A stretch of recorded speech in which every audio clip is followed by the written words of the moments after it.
Hello, I am Paula Bennett and welcome to my New Zealand Herald podcast, Ask Me Anything.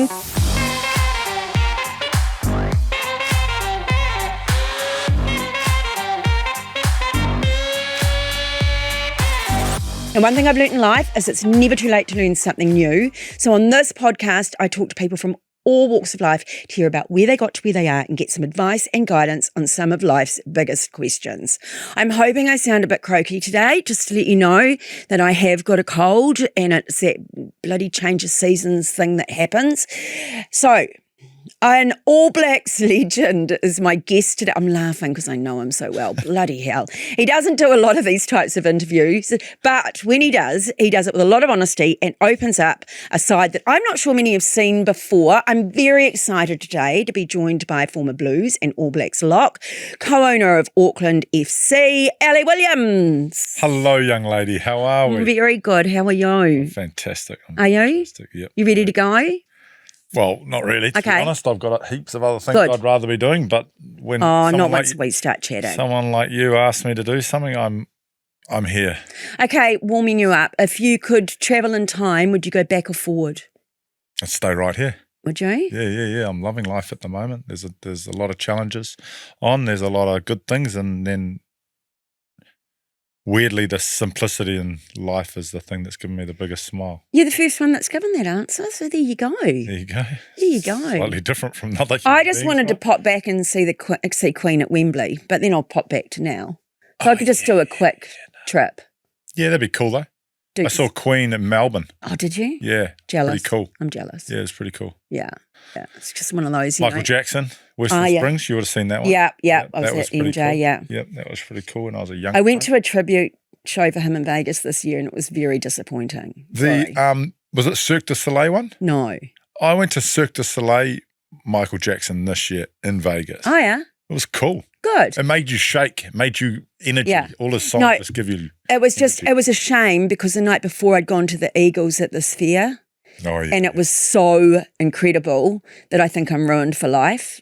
Like nothing else was going to match up to it. Do you know what I mean? Yeah. So, anyway, that's all right. Okay, what we're going to do is we're going to talk a bit about football. We're going to talk a bit about FC. And then in the second half, I'm really keen to explore a bit more about blended families and things because I've got one and I'm obsessed with it and people ask me about it all the time. I think and I think we're a bit similar on it, so it could be quite fun. We are. Yeah. Well, potentially. Well, we'll see. Yeah, we'll see. Hopefully we get to have a scrap as well. Yeah, why don't you do a lot of these sorts of things? Why you're not in the media a lot? You're not, You say that, but then I do jump in the media to do what I need to do to help the football club. Yeah, okay. But I don't do it because I want to be shown. Yeah, you have done a bit more. Today I've recently. been on a building site just doing what I need to do by myself. My business partners were doing other things and it's just sort of my happy place. Yeah. So I think so is that what you're doing? Are you still doing commercial buildings? Yep, still doing commercial property. So we're doing that and, things are getting better and then they're getting worse and then they're getting better. So no one really knows. Yeah, no, it's been a bit up and down, eh? But I think the confidence is coming. Yeah. Slowly confidence is coming and you've just got to hook into it and see what happens, right? And wait it out sometimes, right? Correct. Have that luxury of actually not being in a sort of in a state of chaos and panic and actually just go, all good things come for those who wait sometimes. That they do. Well, it's an advice piece. That's what, Ellie, this is what we do. So, in terms of being out there and doing all the public stuff, I don't crave it. No. I don't want to do it. When someone like yourself asks to do something or the guys from Two Bears ask to do something and a few other sort of personal connections ask me to do something, I'm happy to do it. But to be honest, I'd rather just keep doing what I can do and give my time to the projects that I see a bigger good to and my kids. And is it weird? Is it weird leaving the All Blacks and you're so well known and and they're so revered, of course, and look, I've talked to Kieran about it and I've talked to others, and of course just even not that I'm likening myself to an All Black in any way, shape or form, in any way in short plumpy form, but there is that everyone knows you for something and you are still who you are and authentic to that, but it's not all of who you are, eh? Yeah, correct. And I think I look at sport now and sports people, and I think that's the beauty of what people are craving is actually get to know the person, not the person in the jersey, because we can all see that. And with respect, you don't even need to do a lot of talking, and people already judge you and say that's who you are and that's what you do and blah, blah, blah. And, when you're on a sports field, you're a different human being. You have to be. Yeah. The pain zones that you need to get yourself into, the mental sort of fortitude you need to get yourself into, and that sort of selfishness that you need to get yourself into is different. And then you've got the real person, and I think that's what people want to see now. I think younger kids want to see that. I think they want to understand that their idols are real, and they've got flaws and they make mistakes. And I think that's sort of maybe the bits that a lot of people don't know about me is, they've all seen my flaws. Seen me as a rugby person, but they probably haven't seen me as Ali, a dad, a husband, and a friend, and things like that. So, and to be honest, I don't really care that they don't. I don't really care what other people think. I'm quite content to my own. Don't you think women's rugby showed us how to be real and who they are, and their interviews were just so different than what we'd been seeing, and that kind of polished and a bit more polished, and a bit more training, and I get that. I take them back 20 years from where men were 20 years ago, and they're free. And I'll probably get shot for this, but potentially their skill levels aren't all equal as much as men's sport is now, where men's sport is the skill levels and mental levels are so equal that it's very, very hard to find a difference, where women, because they've come into the sport, well, it's not as been professional as long. Yeah, for sure. They've got a slightly bigger gap between really, really good players and not so good players. And that creates opportunity, and that's the excitement, and that's the entertainment people want to see. I mean, one of the things we're focusing on with Auckland FC is that entertainment. People want to be entertained, and entertainment can be good, bad, and indifferent. Okay, let's talk about Auckland FC. So, I mean, I suppose the first question is kind of how, not everyone thinks, I know what I want to do. I want to get an Auckland football club and support it. And let's be fair, you and Anna can do whatever the heck you like, within reason. Within reason. Yeah. Definitely within Everything's reason. within reason. Yeah. But you guys chose that. And am I right when I was reading that you approached PSG first and then ended up talking to Bill? Yep. No, I was fortunate enough to meet the guys at PSG when I was in Paris, living there, and so contacted NASA, and we went down that barrier of what it could be. And one of the ultimate things was, how do you create a footballer that has a mindset of an All Black? And that was sort of one of our things. And then, long story short, we went down that path. Bill came in, got the team, and within 3 minutes we were connected and saw the same vision that he saw. And it's very much about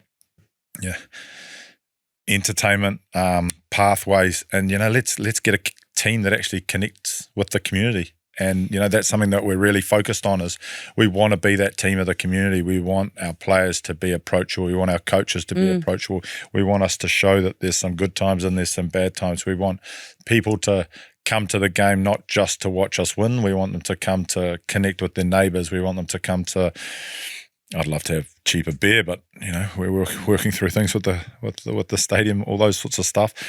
I want it to have fun, we want people to have fun and connect on the simple things, and that then makes people be there for a reason greater than sport. It feels like, so when did it start? Because it feels like you've created that culture really, really quickly. Yeah. And you've created winners. And that seems... Well, Bill and Anna wouldn't let us get away with not having a winning team, trust me. I don't know Bill, but I know Anna. There's no way. It honestly wouldn't be worth it. So there'd be a TV show on that. Yep. She would be. She'd be coaching herself. She would. She'd go down there and she'd coach. She'd do some intervals and make them train harder and all that sort of stuff. Yeah. No, but it is still pretty remarkable to pull a team together so quickly that has got, so was that part of that selection, part of whom you got into the team? Yeah, look, very, very fortunate to play for the All Blacks for so long, and you sort of get ingrained in the All Black way, we called it.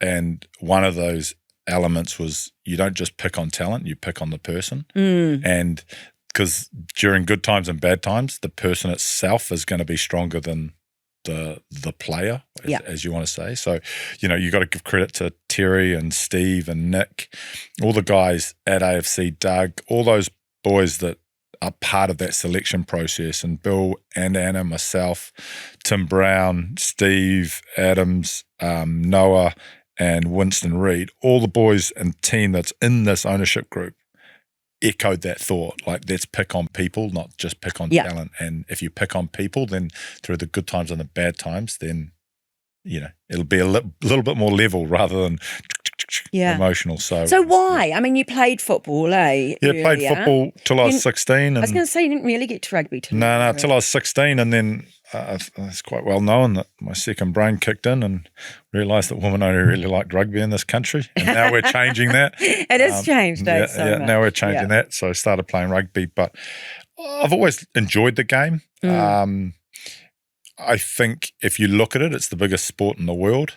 And we don't have a pathway here, but yet if you look at some of the other sports that we do have pathways, All Blacks, netball, what else? Golf, sailing, all these pathways we've created for sports on an international level. We're amazing. So why don't we create a sports team, have pathways there, and let's see how well the All Whites can go. But were you literally sitting around with Anna and having conversation, and then sort of? Oh no, I was actually in the shower. I was going to say you two get your best ideas from the shower. We do. Well, because too much information, but but the reality is you can put down your phone and you can fully engage, right? Yeah. So you can have those conversations that let you say, well, hold on, let me have a think. You're not going to leave the shower or anything like that. You can actually just take 1 second longer to answer the question, or you're fully engaged with understanding and listening. And I think, one of the things that Anna and I have to focus on, given that we get ourselves into a lot of stuff, is actually listening to each other. And if you can listen to each other, then you can communicate better. So, it's a constant a reminder, like for her and I, is to clearly communicate and have a drive. I mean, when it comes to making decisions, we're pretty aligned. Yeah. So you're in the shower and you're like, Auckland, we don't have a football team, and why not? And it's a pathway. And when we're really good at something in New Zealand, we're really good at something. What are we going to do? Start a football team. Best city in the world, Auckland. Let's do this. Wow. And then that's. Is it a good business model? Is it? No. Yeah. No. It's completely charitable. I think if people truly knew what Bill and Anna and the rest of the guys financially set them back, and the commitment, but also that patience to ride it out, I think you would sit there and go, wow, that's pretty incredible. But it's not about that for these people. It's about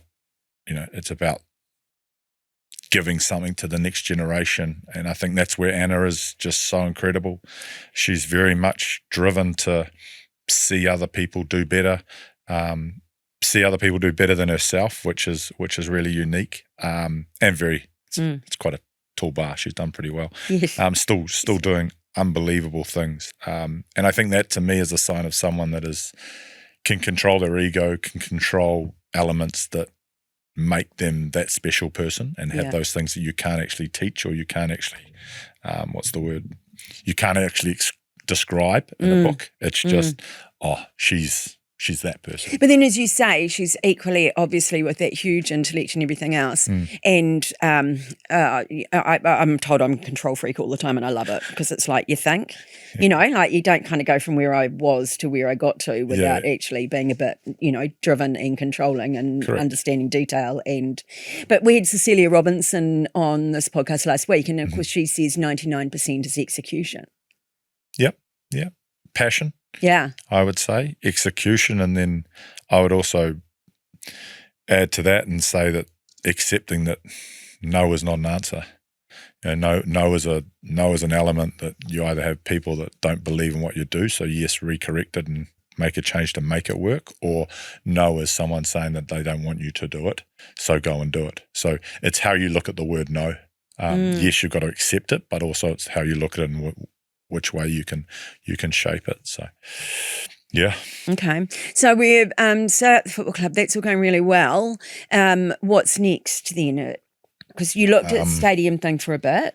Yep. No, I still believe that, there's opportunities in the city, and ultimately if we talk about the stadium, it's actually about giving Aucklanders, New Zealanders, actually a platform that they can come to sporting events and watch. And I've probably dived into politics and council stuff a little bit deeper than I actually wanted to, but I do understand now why we're so damn stagnant. Yeah. Why we're so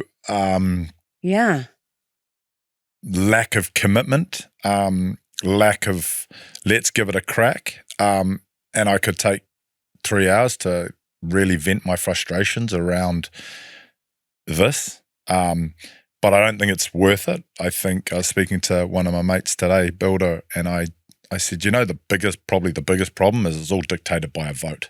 And you've only got ourselves to blame as younger people or older people that we're not actually voting. We're not actually engaged. And if we did vote and we did get engaged, then what would happen is the cream would rise. We would get better people. I was going to say, we're just not attracting the best. We're not attracting the best people, which is really hard. There's some great people in council, but they just get smashed by the majority that don't think like that. But even you're just stressing on that so much, and you're just so right. I mean, I say that half my bloody job is really being a translator, and that means translating between how I know officials and the public services thinking and how they're reading into what you're trying to do, and how business and smart people are just trying to drive and help the country move ahead. And I was actually with a really smart business person yesterday, and they've done so much work, and they said, "So what do you think?" And I said, "They'll say no." Yeah. And they went, but, and I went, hey, I'm not saying they should. I just unfortunately know how they think, and they'll come up with a reason. Well, I look at what we were doing. I mean, we were committing $300 million to build a stadium. It's just nuts. But guess what? It's time. It's time that people want to get on, do something. They want to fail fast or they want to succeed. They want to give right now or they don't want to. And the reality is that time is killing everything. Yeah. And that is the biggest concern. We potentially be building Western Springs right now. But we can't sit and wait 3, 4, 5, 6, 7, 8 years to do that. That's just not why people are successful. They don't just sit and wait. So I think if we can get to hard decisions, and look, this is the best city in the world, but we are ruining it, and it frustrates the heck out of me because you tell me anywhere else in the world that you can go surfing down there 30 minutes, you can fish just out there with more fish than you know what to do with. And yes, we're ruining some of those elements, but if we all work together and collectively knew what Auckland does, it's, I relate to it as a mini, I don't like the word Sydney, or the place is Sydney in terms of it's a mini Sydney. It's a New York, it's an LA, it's a transient city that people come and get huge energy, better themselves, and then go on, you know what I mean? If we look at it, there's not that guy that just grew up in the neighbourhood and has been there his whole life, apart from me, but I'm probably the anomaly.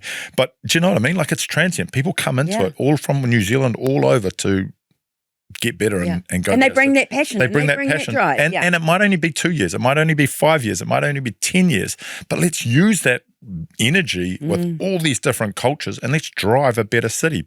But we're getting there. Brownie's trying his hardest. I mean, he's trying to do everything, but, we will. 400 million cones in the way, and once he steps over them, we can do something. And I challenge the youth and the younger group of us to get together and don't accept no. Correct. Unreasonable people achieve great things. Correct. Because they're not just agreeing and settling on what the status quo is, if you like. Yeah. They're going, actually. Because you'd be so surprised how many people want to be here. And we're the lucky few. So it's our time, our moment. Let's make this a magical city. There is just that many people wanting to be in here, and We're the lucky ones. Oh, well, I was at a youth awards thing the other day and I just was emceeing it for them. And as these young people came up to speak and that sort of thing, I just went, oh, if we're in your hands, we're okay. They were just amazing. It's great, isn't it? There's some amazing young people great. out there. And you just don't want them to get killed by No, you don't. what currently happens. So let's change our systems. Let's back people, good, bad, or indifferent. Okay, I've flipped things around a little today because normally I get to know the person a lot better and then we sort of do the more detailed, but I've done the more detailed. And so now in the second half, we're going to... Is there 2 halves? Yeah. Oh, nice. Do we get a break? Yeah, you can have... Well, I'll get you some more water. Yeah, okay. All right. You can go for a run around the block if you want. No, I'm done. Okay, that's good. So we're going to take a quick break. So come right back and we're going to talk a bit more about family and a bit more about blended families and how we love our kids and support them.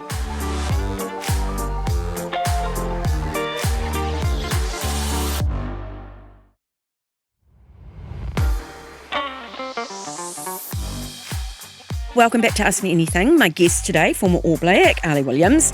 So I want to chat a bit about the real Ali Williams, because as you say, people have perception or they think they know you or they've read about you or they've watched you for years and all the rest of it. You talk a lot about being a good human and how much you love being around good humans. What do you mean? I think it comes back to that energy, that desire, passion to better themselves, to constantly better themselves. And, by being a good human, you can still have a wild streak and get true excitement, have a bit of flair and be different. But right at the core of it, it's, you want to see people do well and you want to see yourself do well. You want to see kids do well. You want to see people do well. And I think for me, just seeing good humans and immersing yourself around good humans, it only makes you better yourself. Mm-hmm. And I think that's the true, what is it, desire or the true meaning of life is to constantly better yourself. And is that, and how then, because I say in the beginning of this podcast every time, I believe you're never too late to learn something new. Yeah. And, may I forever be a work in progress, because otherwise how bloody dull would that be? Exactly. I'm with you. Yeah. God, if you were ever arrogant enough to sit there and just think you've got it nailed, then, wait for the whack the next. But when you do say that, you do go through good people still go through their times. And I can look in the mirror now and say, I reckon there was a time that I thought I was an arrogant prick. Oh, yeah. And it was just that time and, didn't really stop or think and blah, blah, blah. So I think there's times that people think, but with that clear direction that you want to get better and better. So, you know what I mean? And it's the people that go through those phases and don't get out of them, and stay an arrogant prick when, we all just go through things and we're just being there for each other to help. So as becoming a better human, a good human, as part of that about your own self-reflection, is it about other people kind of pulling up? Is it actually, I always call it the check-up from the neck up? Where's your head at? Yeah. I think it's a mixture. Yeah. I think, I'm very, very grateful and lucky. My mum's always been pretty decent sounding board. So was my dad, pretty decent sounding board. And, the truth hurts sometimes. But with our loved ones, we sometimes don't give them the truth. And so if you can give them the truth for better or worse, then, they then accept what it is and they turn it into what they want. So I've been lucky there. Been very lucky with Anna. We talk the truth. We go through those elements, this and this, and you can digest it, but nothing's personal. So it's that. And then, I've just, I've just been very lucky to have a lot of good friends. Yeah. You would have dumped the dickheads, right? Like with the good human thing. Yeah, I don't really hold a lot of grudges, someone said to me today. But there's no need to be around dorks, No. I mean, we had that no dickhead policy with the ABs and you sort of carry that through in life. Probably at the moment, you get older, you don't really look for more friends, if you know what I mean. You want to nurture the friends that you have. rather than get more friends. I like meeting people and getting true feedback. That's why I like going to the football and saying, blah, blah, blah, just walking around and people say these things to me. And some of them are completely left field. Some of them are, well done, well done, well done. But I like the ones that say the truth and we can, how can you make things better? So, it's, life is simple, right? Yeah. We complicate it. It's like sport. Sport is simple, but we complicate it. Like keep things simple with that professional element and, get better results. Yeah, absolutely. Okay, let's talk about the family. Yep. So you and Anna must have met just over a year ago. A year ago? No, we've been married over a year. Oh, yeah. We've met, I don't know, is it 9 years ago? We've been together for 9 years, 8 years. And she's a superhuman. Yes. She's got 3 from her past relationship, and I've got 2 from my past relationship, and we're one big happy family. 5 kids. 5 what kids. sort of ages? Kalani is 13, and then the youngest is 8. Oh, that's full on. Yeah. So it's a good mix. Yeah, and we've got 2 boys and 3 girls. Yeah. And all 5 of them are different. All 5 of them challenge me in different ways. All 5 of them make me so proud in different ways. All 5 of them have their own little quirky streaks and have their own little energy. Yeah. And collectively, I think one of the big things that I notice is they all respect each other, which I think is very, very, very unique for a blended family. I think they are truly respectful of each other, and they know that they're all different, which is awesome. And did you go in eyes wide open? Did you and have those sorts of open conversations? Yeah, 100%. I mean, that's your biggest fear, right? You combine families, and how do you make it work? And I commend Anna here and my ex-wife in terms of the purpose of this is greater than ourselves. Yeah. The purpose of this is connecting. The purpose of this is to give our kids everything. And you have your ups and downs, like anything, but your only true legacy you leave is the next generation. Yeah. It's not the money you have, it's not the things you do, blah blah blah. It's your next generation. You want to be known for, Ali, you had some great kids. And so to us, that's what we strongly live by, and all of them are just magic little creatures. Yeah. But I, and particularly with my children, I just think I honestly feel so privileged to be part of their lives. Yeah. It's like, I've got the daughter I gave birth to. Well, she's stuck with me, right? Like this, that's like, sorry. I say that to my girls. Yeah. No, you're stuck with me. Yeah, you're stuck with me. That's just the way it goes. Yeah. But the other kids, it's just like extraordinary, and I just feel. Yeah, like it just gives me that buzz in my life. And I mean, I just spent last weekend, with my son, and we went fly fishing together, just the 2 of us for the weekend. Yeah. And just even that car ride, and then we didn't look at it from a blended family, if you know what I mean. Like your family, you're connected.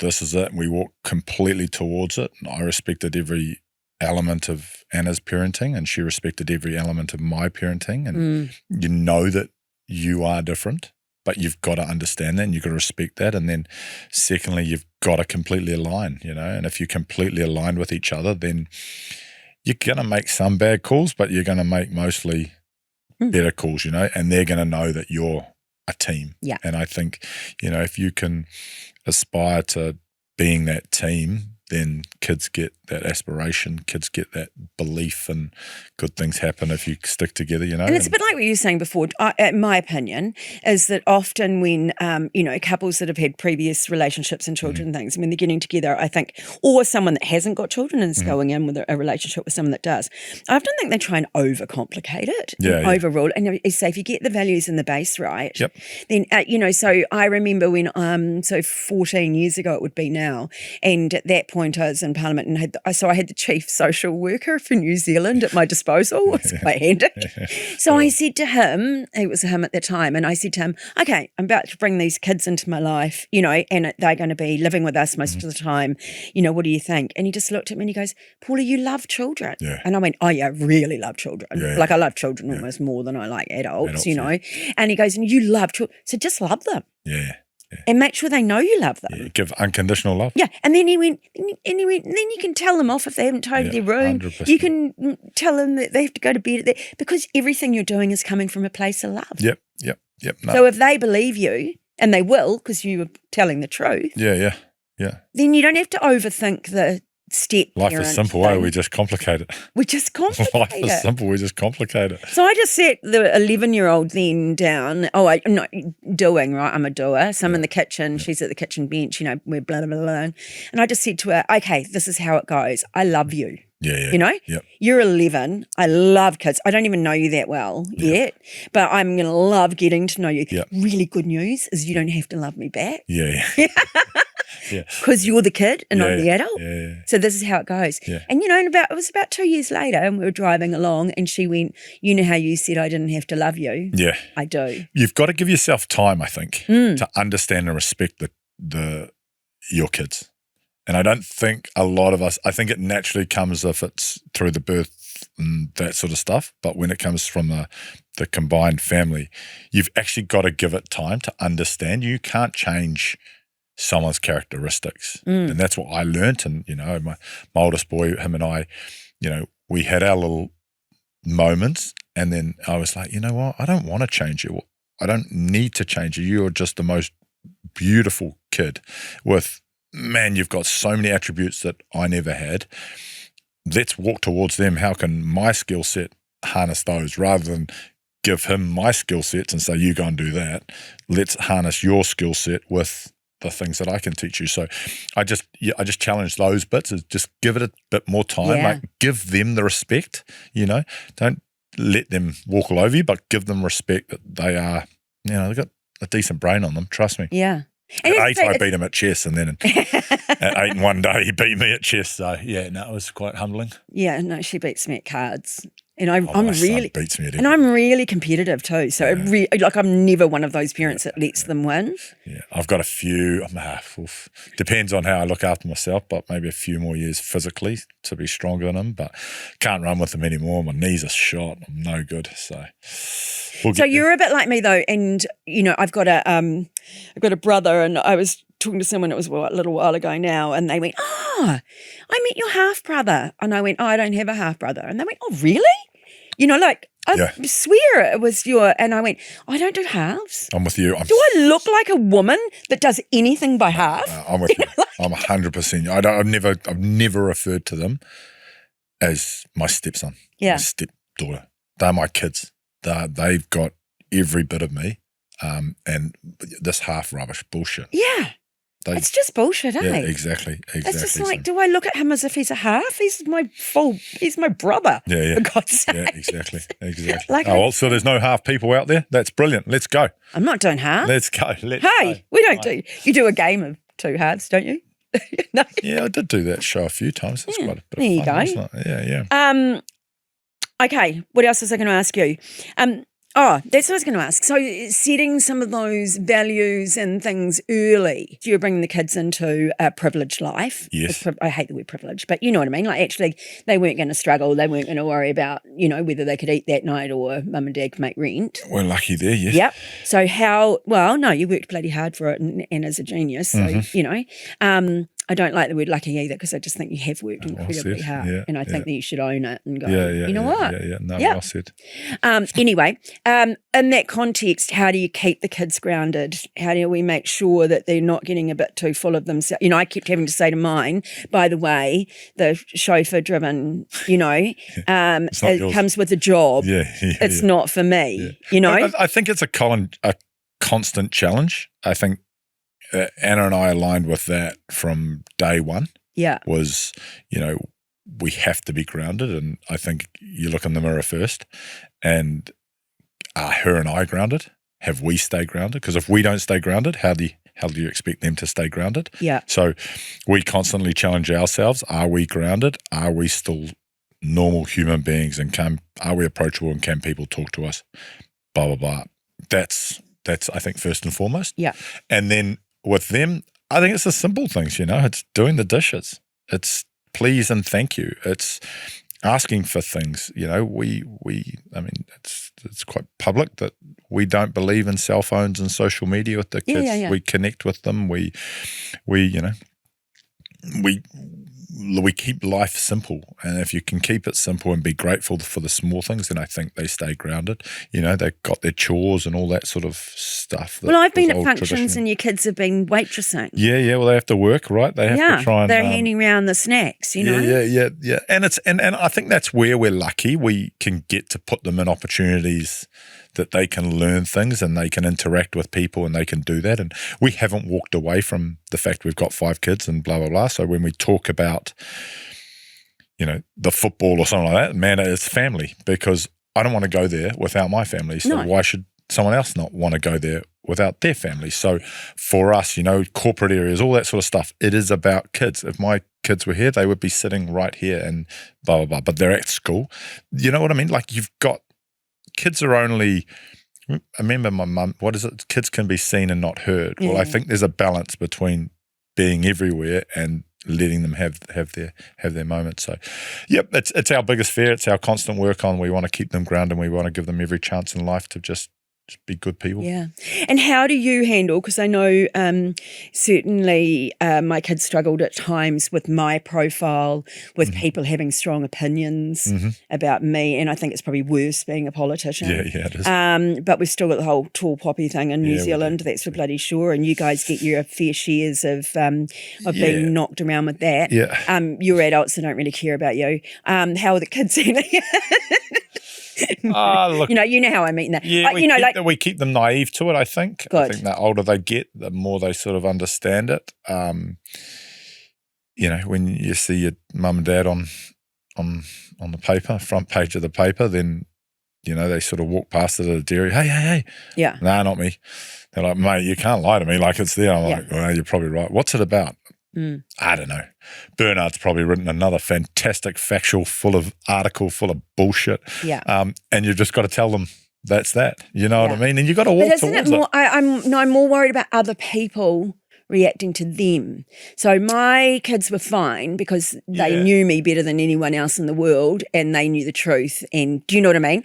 It was more when my 12-year-old was handed a note from another 12-year-old in the field, and it was that person's mother had literally written some of the most nastiest things about me. Yeah. And actually had the work to give it to her 12-year-old to give to my 12-year-old. Like who does that, right?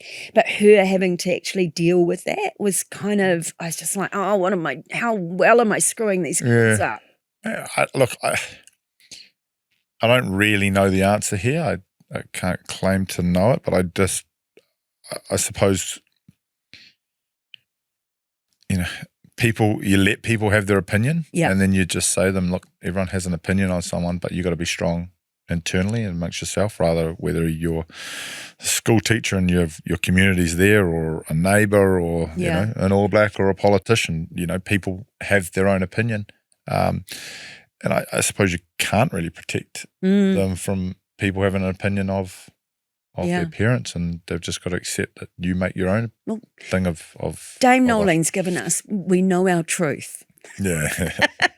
But I actually did used to say that to mine, and I still do. Yeah, we know our truth. We do, yeah. Exactly. We know our values. We know our family. Correct. We know the friends that we surround ourselves with are the people that add value, and we add value to them. Yeah. So, just this is what it is, Just get on with it. Yeah, exactly. To be honest with you. Exactly. I mean, cheapest. And they'd be at school with other kids that have got interesting. Yeah, exactly. But also, you connect, you challenge them to have good friends. Yeah. And good friends come from good families, and good families, it's very clear and obvious that people attract to the same type of people. Yeah. Okay, so what's important at the moment? So we've said it's definitely good. So how do you juggle it all? So have you got, has Anna almost got you all on a schedule? Oh, yeah. She would know who's picking up who at what time. And yeah. No. We're lucky. We've got a nanny, and she really helps us out. Obviously, she does most of it. But no, it's and phones down, right? Yeah, it's pretty regimented. And it has to be, right? There's 5 kids. There's 2 dogs. There's 1 bearded dragon. There's about 700 geckos or lizards that our son keeps. There's fish. There's all sorts of things. So after school activities. Yeah. But that's the fun part. Like, that is the fun part. And yes, you miss the odd one and you go to the wrong address, and we're all human, and just get on with it. But I've become a pretty decent driver. Don't listen to podcasts, just put my hand out the window and just listen to the traffic. Yeah. Beautiful. Oh, good on you. Beautiful, yeah. And if I was to speak to you in sort of 2 years' time, and you were looking back on, and at that 2 years, then how would you measure success for yourself? I suppose I'm healthy. Yeah. I think is a big one. I'm still active. I think, you can see the kids growing up to become young adults, and you can see the respect they have for other people and the respect they have for themselves. I think success for me, along with that, would be seeing AFC galvanising a city and bringing people together and having a lot of fun around it, not just based on results. The work stuff has a clear path and clear direction as to where you want to be, and it doesn't need to be public or anything like that, and you just keep chipping away along that, and it's simplicity, to be honest with you. Yeah, good on you. Okay, and finally for this segment, what's the best advice you've ever had, and who was it given by? You've had some amazing teachers. You've had some amazing people. I can't. People ask me that. I can't actually say there's one thing, because if you look at me as a little brat, which I truly was a brat, some of the things my dad would have said or my granddad would have said. You look at me as a teenager, some of the actions that mum made me do, or some of the things that teachers made me said. One teacher said to me, "I believe you could be an All Black." I mean, imagine like that. That changed my life, the course of that, the fact that my parents sent me full boarding and I lived 20 minutes away from the college, like life-changing sort of things. My dad's accident, man, it was the hardest thing in the world, but harder for him, obviously, but things like that shaped me for who I am. So I think there's not one thing. I think there's a combination of everything. Like meeting Anna is, from a person that just inspires me to a person that I respect so much, to someone that I just laugh with and smile with and things like that. So I'm just fortunate that over the course of times I've made a lot of stuff-ups and everyone knows them, but I've also had a lot of fun by being around good people and having some pretty good advice, and as you probably say, accepting the truth sometimes, because it does shape us. And forgiving yourself, right, and getting on with it. Oh, yeah. I can't even remember the mistakes, honestly. That you made? No, that you've made, or that you I don't even want to go there. But you know what I mean? Like, we forget. People move on. Because we're all flawed and frickin' stuff-ups in our own way, right? We're human. We're not AI robots, which are perfect. Which is why you worry about social media like you should, because I worry about it. Mate, that is the biggest fear we have. But the future politicians, I'm like, you kids think you have to be so bloody perfect because if there's a photo of you dancing on a table and, you know what I mean, and doing a brown eye to someone, well, that'll come back to you when you're, 30 and want to be an MP. Dancing on a table, doing a brown eye. I think I'd rather have someone that's danced on a table. That's a tricky one though, isn't it? That photo's going to stay with you for life, isn't it? It is. That's what I'm saying. I'm a lot older than you. I brown eyes were cool back then.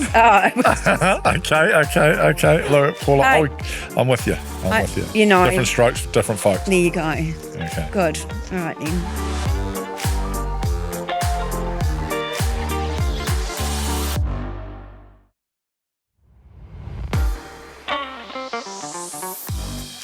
Okay, you're allowed to ask me something if you want to. Ask you something? Yeah. Do you want to ask me anything? Because it's called Ask Me Anything, and so this is an opportunity for you to ask. It is too. Yeah, it is called Ask Me Anything. But I generally do all the asking. Okay. here's a question. Yeah. As a young kid and as you got older, were you always loud? I'm going to say this in a disrespectful way, but I'm not meaning to. It's just my English isn't great.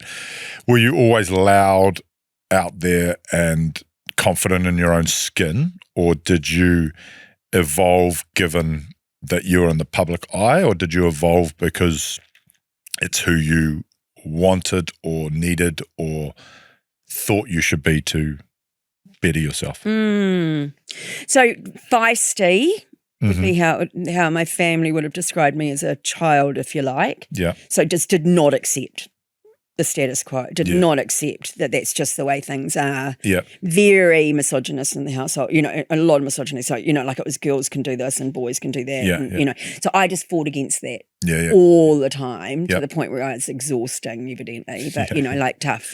That's it. That's just how it goes. And then I lost it in your teens like you do. Yeah. Lost the confidence, lost the belief. Life knocked me round. Yeah.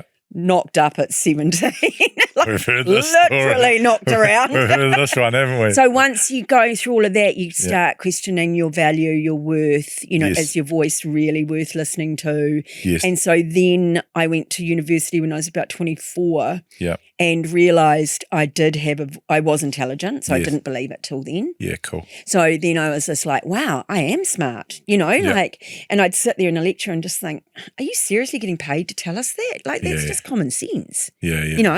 Yeah. And so it just really surprised me. And then I started organising marches against the National Party, and then I started doing all this radical, and I was just like, wow, I can persuade people.